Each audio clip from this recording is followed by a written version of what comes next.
at HubSpot. He has a team of 80 sales professionals. So this is going to be very tactical because he has built a large organization here that you're going to be able to learn from on how he's applying his tech stack, how he's developing this sales organization. Michael, do you want to say hi to the crowd for us? Hey, everybody. Thank you for having me. And again, my name is Mike Pici. I'm Director of Sales at HubSpot. And I'm thrilled to be here with you today, Jamie. I'm really excited for the chat. Fantastic. First question, you heard or you could see in the title page, this is called How to Sell the Way That Prospects Buy. The question is going to revolve around technology. It's been obviously the primary driver of change. The buyer has changed. How they consume information has changed. Thus, the technology has evolved. How should sales professionals and, of course, sales leadership, who's most of the people on this call, how should they be thinking about leveraging technology to assist in that particular process? Yeah, it's a great question. And, really at HubSpot, and especially in our SMB group here at HubSpot, our mission is exactly what you just said, right? Our mission as a team and as a global business is to actually help businesses match the way that they market and sell to the way that buyers are changing in the way that they research and buy stuff. And we spend a lot of time thinking about this stuff. And, for me, I think the way you leverage technology, a really hot topic in that right now is automation, right? And when you're looking through, the sales and marketing technologies and you look at these Gartner maps of all these different apps that are popping up and all these things you can do, it's so automation focused on all these items. And for me, I try to kind of isolate these things into number one, what are the actual parts of the sales process that are there for us to utilize technology within and give us the opportunity to actually automate inside of those contexts? And then secondarily, where is that automation occurring? Is that automation that's better for the buyer, or is that automation that's better for the seller? So breaking that down a little bit, thinking about the sales process, obviously every sales process of every sort has opportunity creation, right? We have to find new folks that are interested in having the conversation, that have the problem that we solve and have a priority to fix it. We have to learn about them and understand that problem and develop that problem to really understand, can we actually help them, and is now the right time for them to change? We have to personalize our context in which we're selling to them to really match that problem set and to help build that bridge for them to be able to understand how our solution fits that problem. And we have to be able to demonstrate our solution. That's pretty core into any sales process that we have. So I think about it from the perspective of, in each of those areas, what technologies are available today that's actually better for the buyer? Like, what stuff are we doing to automate here that actually lends itself well to helping buyers actually buy better? And then what stuff are we doing in there that helps sellers sell better?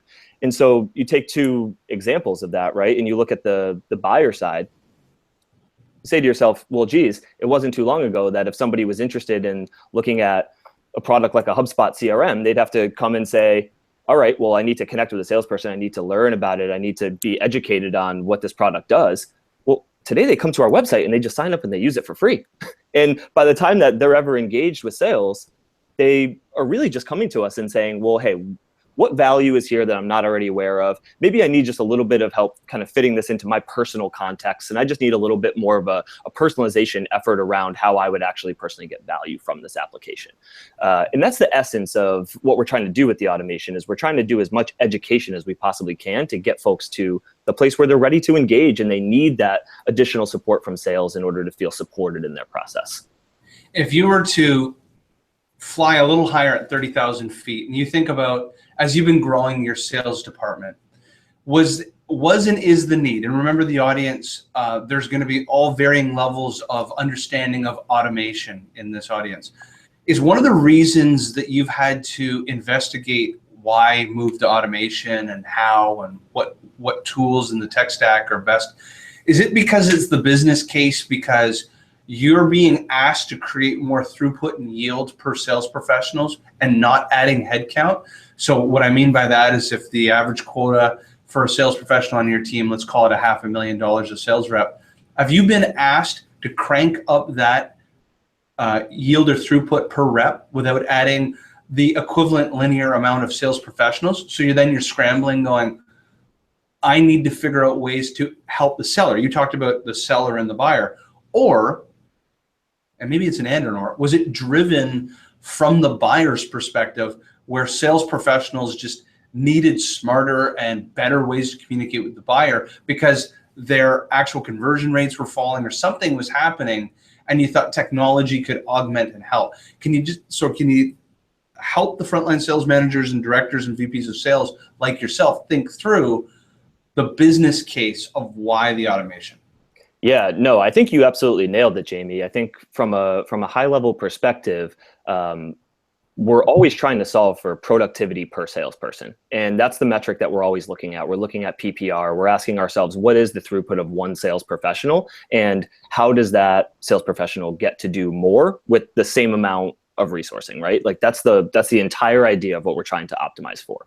I think we've always kind of slide back and forth on the scale at HubSpot. So an example is like we've had certain periods of time in which we've really tried to optimize for that PPR. And of course, you can do that by not hiring more salespeople, right? You can find ways to make that extremely efficient and to get one salesperson performing super well. But the question that you then end up asking yourself is that actually solving for growth?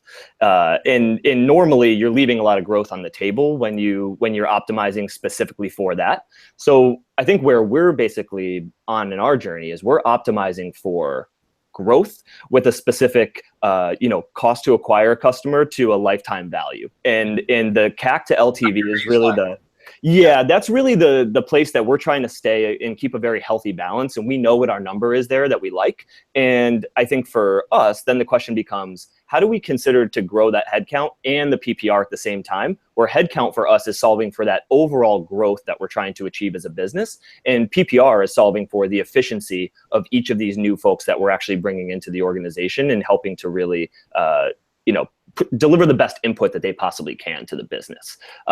With that being said, though, I will just also mention that it's not a completely, company-focused decision to invest in automation. And for us, you think of automation as internal business processes, but I see automation as, in a lot of ways, content marketing. I see automation as free software in a freemium model. And yes, of course, that has benefits for us in our, LTV to CAC model, but it additionally is more aligned with the way that folks actually want to try this stuff in the way that they actually want to engage with our brand. And so I think it's a real, when you're thinking about investing in automation, I think that's the why, but I also think that you're looking for places where you get synergies between where you're benefiting on both sides of it helps our business and it also helps our buyer. And when you find a match like that, that's when you know that you're focused on the right things. Well, I think that's an important piece. So we're moving from from one side of the brain, the quantitative science behind selling and why automation serves its purpose for business results. Yep. I'm CEO. That's how my mind is thinking. But then I have to think about the love and the reason why I started this business, the why, and that was to better serve the customer. And so can you talk to us now about how it's helping with that person-to-person human interaction, human connection, and how it's improving, and now this is the art, how it's improving the conversation? Yeah, it's actually really cool to see the way that it's transformed over the years. I mean, I joined HubSpot in 2012, and back in 2012, we had this really interesting kind of conversion path on our website, which was just folks would come and they would request an inbound marketing assessment. And they would say, hey, I want to do better inbound marketing. I see the way you guys are doing this with the content marketing, and it's super interesting to me. I want to have a conversation about how I can do this too.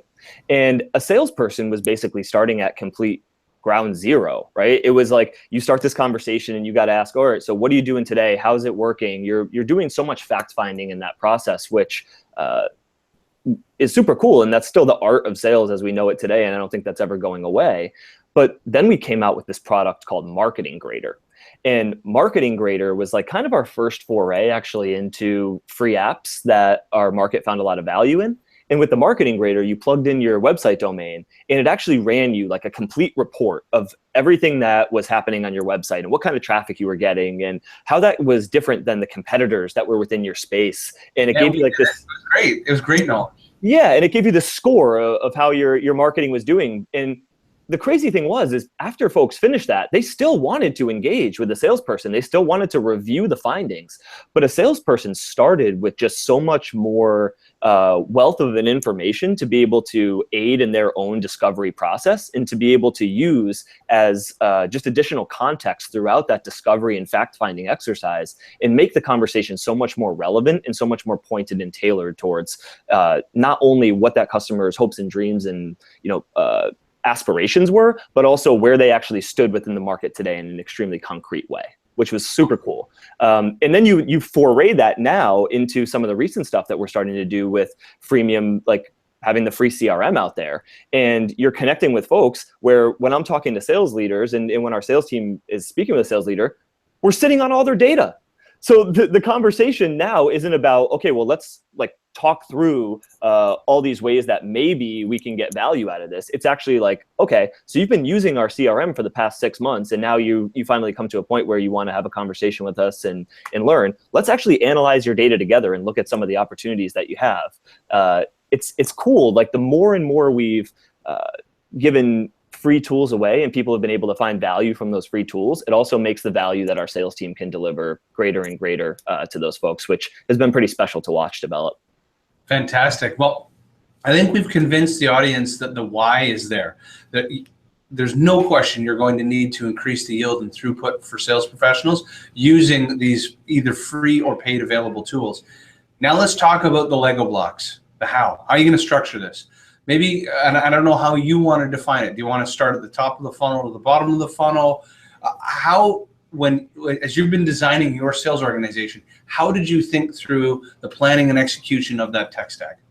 Yeah, so, I think everybody has a little bit of different needs from that perspective, right? I think the mission that we're on at HubSpot is essentially to be able to be the entire tech stack. And that's exactly what we're trying to build from top to bottom here.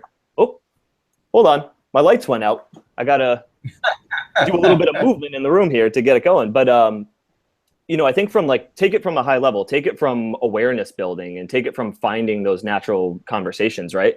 I think, for us, we really think about that from a perspective of what folks are we out there trying to reach? What personas are we really believing that are going to be coming into contact with us and are going to be finding value from our solutions? And we have that kind of like on the y-axis. Imagine your x-axis is the different stages of awareness or different stages of the buyer journey that those folks are in.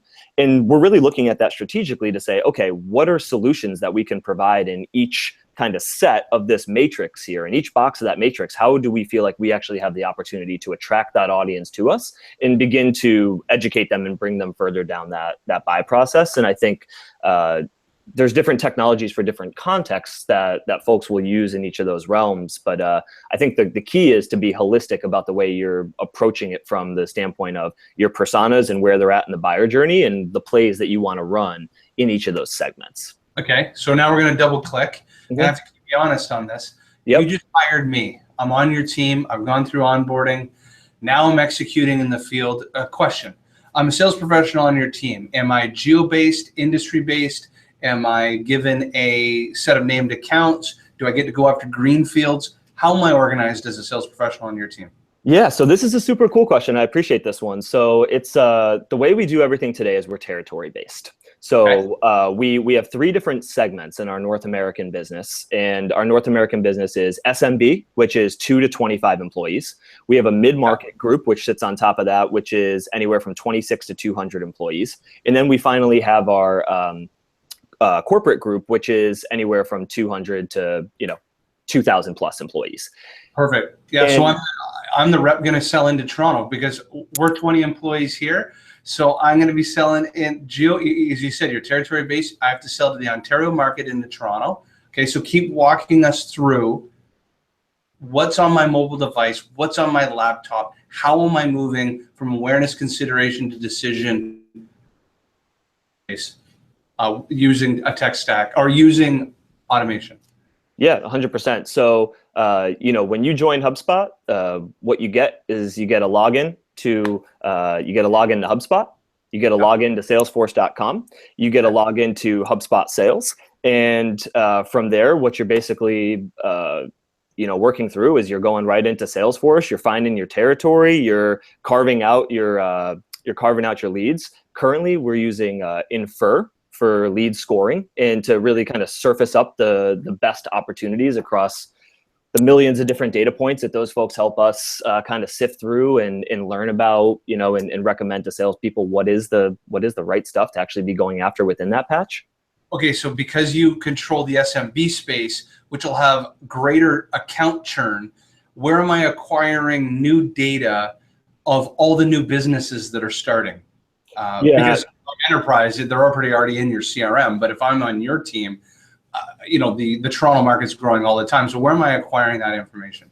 Yeah, so actually, just an interesting point on that you made, which is a debate we've been really talking through a lot lately. One thing that we realized very early on with like just general lead scoring in that context was we actually were, for a while, recommending accounts to salespeople based on their likelihood to close. As an organization, what a major shift we've really made in the context of actually recommending accounts that we believe are going to have the highest lifetime value. And so we're training all of our predictive lead scoring models, not necessarily on a prospect's likelihood to buy, but on a prospect's likelihood to become a customer, stay with us as a customer for a long time, and buy more products from us later on down the road. And we're focusing our energy and efforts at the front of our process on the folks that seem to be best, correlated to that model versus just will come and buy some stuff. See, I think that is an incredible insight. Can you, whatever you're allowed to share, firmographic, demographic, buying patterns, what is it that you're seeing from a customer that makes them more apt to be there in year 2 and 3 under your SaaS model than kind of churn and burn out? Is it an industry? Is it? Give us anything. Yeah, I mean, the interesting thing, right, is as our chief sales officer would say, right, if you tune those models well enough for LTV, you're always going to end up in the enterprise, right? You're always going to naturally be moving more and more and more and more up market. So the key to this is to, number one, define the markets that you want to be in and not let the scoring get so out of control that you stop becoming yourself, right? HubSpot wants to be the tip to tail front office solution for the SMB. And that's where we're going to play. And it should be irresponsible not to be running your business on HubSpot and the SMB. And that's what we're aiming for. With that being said, we have to run that same LTV model within each of our market segments that we're really trying to pursue, because the second that we disrespect the fact that we belong in the 2 to 25 market, if we just went by LTV lead scoring, we'd be out of the market in 2 seconds, right? And so that's kind of the nature of this thing. It's keeping it controlled within the segments that you're desiring to really play within. So we'll come back. I'm the Toronto-based sales professional. I've got the accounts, so we're already in the CRM in my patch before I got there. You populated the Ontario market, but then there's these companies that keep appearing in Toronto. Are you drawing a lot of it from LinkedIn, or are you getting other third-party applications to pull in data of newly growing businesses in the markets that create the greatest LTV ratios? Well, the interesting thing for us and what we're really trying to help businesses do every day is we're an inbound company. And so we're out there trying to help folks every day create the same level of success that we've achieved ourselves, with really not necessarily going out and finding those folks, but helping those folks find us. And we're really leverage our presence more like a magnet to where, if a salesperson walks into a new territory today, they're getting hundreds of leads every single month from businesses that, it's their first touch to HubSpot. And that's across, the hundreds of salespeople that we have globally, which is super cool. Now, to your point, though, there are salespeople on the floor who really like certain types of activities that happen in a business, and they actually do find a lot of value in going out and finding those businesses before they ever find HubSpot. So things like businesses that just recently got funded, and now we're going to be entering a growth stage. That really signals to us that these are businesses that are out there about to be growing, and they should learn about the opportunity to grow with HubSpot. Businesses that might have just had a new executive marketing hire. These are real opportunities for us to get off to an interesting conversation. So folks are using things like Google Alerts. They're using the LinkedIn. They're finding all of these organizational opportunities within there. And then, frankly, folks are doing a lot of different types of things to be able to go find those contacts. I'd be lying if I said that we had that stuff totally figured out and it was perfect. I mean, I think folks are still out there guessing email addresses. And the thing is, our database at this point, we've seen enough traffic through our database over the years to where if you're looking for somebody at a specific business, there's probably an email pattern somewhere in our, Salesforce account that we can go in and recognize what the pattern is and be able to reach out to you. But we're a predominantly inbound company, and it's a pretty special thing to be able to grow the way we have and be able to do it in that way. Well, using automation now, we're moving further into the sales process to engage and educate that customer. What are you doing from an automation standpoint to either fuel the content consumption patterns to the sales professionals so they can have better contextual conversations, whether it's libraries or engagement tools where they can share new insights? Give us, again, more plays that you can around automation as you get further into that sales process. So I'll tell you my favorite play of 2016 that we ran to great success, and that we had a bunch of fun learning, and we're still kind of on this early journey of running it. It's kind of like, with HubSpot, it's always been that we draw somebody in through a piece of content that we have out there. We offer them a white paper, an ebook, or something along those lines. They click to download it. They get a kickback email that's like, hey, I'm the marketer at HubSpot. Here's the ebook that you downloaded. And then we, send that lead through our Salesforce account. We pass it over to a salesperson, and then the salesperson reaches out. Hey, Jamie, I noticed that you downloaded the white paper. Looks like you have interest in XYZ. You want to have a chat? And so I'm looking at this thing last year, and I'm kind of like, this makes no freaking sense, right? Like, why are we doing double the work? Like, why do we have salespeople doing the work that we already have completely automated by marketing? Like, this makes no sense. So what we're really trying to do is take a look at our entire asset base across everything that we're doing in our marketing efforts. And we're saying, how can we invite that salesperson into the marketing efforts that we're doing? So when somebody converts on our website, whether that's content they've downloaded from us, whether that is a free product that they've tried, how do we get them introduced to their, territory representative immediately as their friend, their resource, the person who's they're going to be their trusted advisor. Yeah, their trusted advisor immediately. And so now what we're really trying to move to is you come to our website, you engage with us in some way.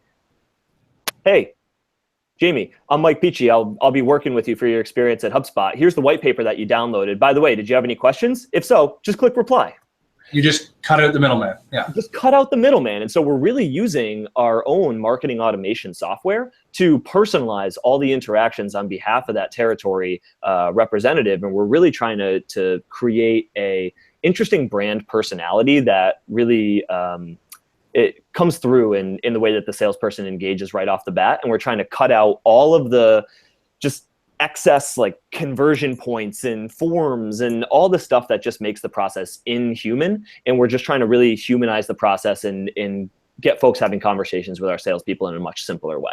So bringing marketing automation further down into our sales process was a really big win for us in 2016, and one we're looking to really expand upon and grow and continue to innovate on in 2017. Fantastic. Last question, just looking at the time. KPIs. What do you measure? How do you measure? What are the activities that you're looking for on your particular team? And what are some takeaways that everybody in the audience can get around how you measure and how you think? Yeah. So, I mean, again, right, in each of those kind of buckets of your sales process, we've got different KPIs that we're always looking at. I think simpler is better when it comes to this stuff. On our team, I think if anybody watching the broadcast now is to look at a sales dashboard that we're looking at across our sales team, you'd be like, really? That's simple? there's not more there. And it's like, no, I think less is more when it comes to a lot of this stuff. So, of course, within each of our functions, like marketing could do a 3-hour slide deck on all the metrics that they're doing from, acquisition and what the cost per acquisition and every single lead source is, and et cetera. But when we sit down as, a leadership team and we're looking at this stuff, it's very cut and dry. It's like, how many new folks are coming into our universe? How many of those folks are expressing explicit interest in having a conversation with a salesperson? How many opportunities or how much activity is a salesperson doing against the opportunity that we're giving them? How many opportunities do we create, and what's the quality of those opportunities as, dictated by our lead scoring model?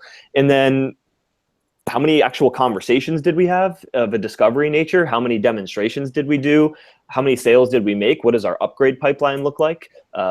It's very high level in that regard, and we really rely on the sales managers to take a really nice holistic look at each salesperson's business and recommend the right coaching and have those conversations with the team about areas where they really want to dig in together and build those coaching plans. But I'm a very against like analysis paralysis, and I'm very much about picking the right high level metrics that are going to be the right leading indicators for our business, and not getting into the double click before we just take the single click. So this is critical, and I wouldn't mind clicking into the core leading indicator you look for. I'll talk to you a little bit about my business.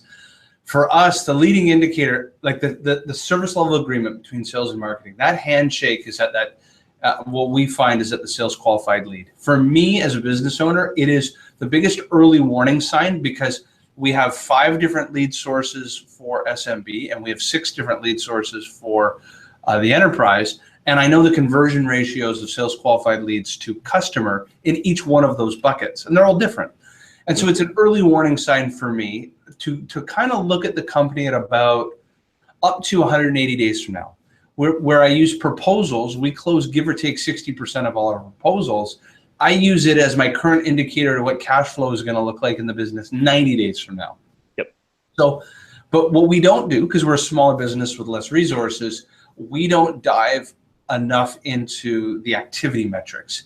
You just talked about little things such as the number of touches per opportunity per sales professional. That's an example of an even further down the trough leading indicator that you could use to getting to sales qualified leads. What is the thing that you look at in your mobile phone? Like when I have proposals sent to me every morning, and I look at that number, and that number I can divide by 0.06, and I can look at cash flow 90 days from now. 0.6, sorry. What is your super leading indicator for you? Yeah, so the one that I love is expected value of opportunity creation.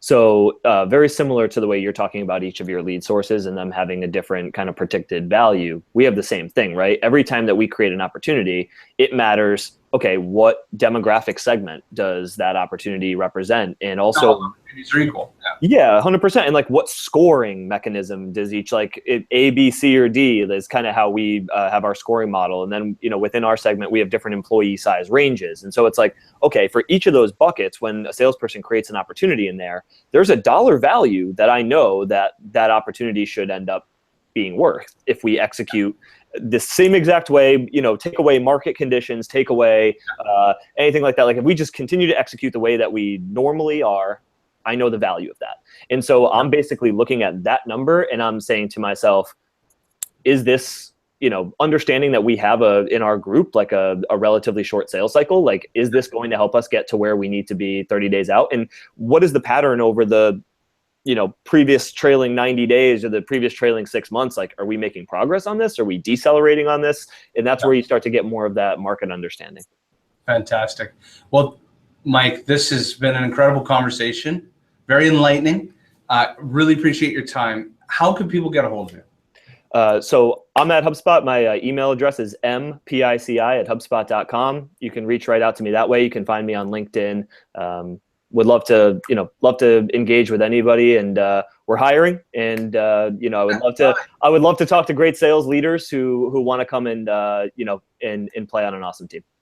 Important note as you're hiring, Boston centric, or can they live at, because you know there's 7,000 people that are registered for this. So do they need to be Boston centric, or can they live anywhere? We are open. We are open to a bunch of different setups, and you know, we're definitely not only making the quest to build a great company that our customers get a lot of value of, but we're really on a quest to build a great culture that our employees can have a great balanced lifestyle and do great work here. And we're excited to talk to anybody who's interested in you know, having a conversation. Perfect. If you're a frontline sales manager, you're allowed to live on the moon and still work at HubSpot. Fantastic. Live on the moon, baby. Thanks, Jamie. I really enjoyed the chat, man. Thank you. You take care. All right.